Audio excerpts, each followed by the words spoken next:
In the GCC, we have an issue with Qatar. We hope that this issue will go away soon. The issue goes back to 1995, when the Emir's father took over the country, began to flirt with the Muslim Brotherhood, began to interfere in the affairs of our countries, and we tried for more than 10 years, 15 years in fact, to persuade him to cease and desist from such activities, but it didn't work. In 2013, we withdrew our ambassadors. In 2014, the Qataris agreed to stop their interference in the affairs of our countries.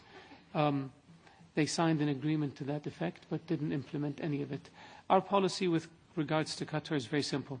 We say no to terrorism, no to terror financing, no to spreading hate and extremism, and no to interfering in the affairs of other countries. I think every single man and woman in this room would agree with these principles. That's what we want Qatar to do.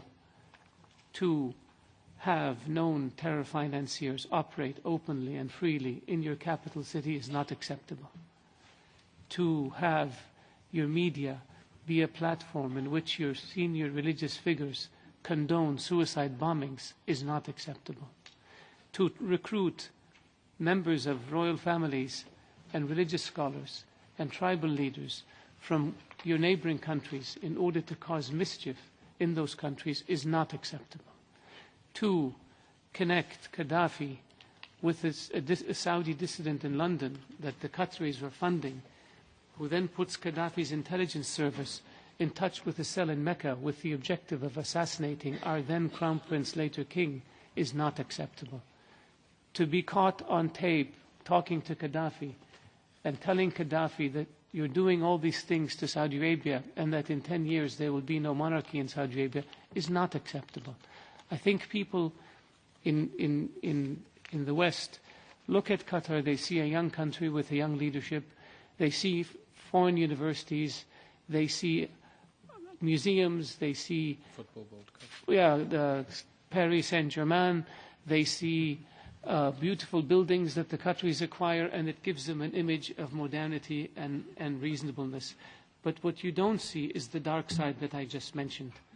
Allowing people to raise money for terror groups, allowing your platforms, media platforms, to be used to condone suicide bombings and hate and insightfulness is not acceptable. Trying to undermine your neighboring countries is also not acceptable.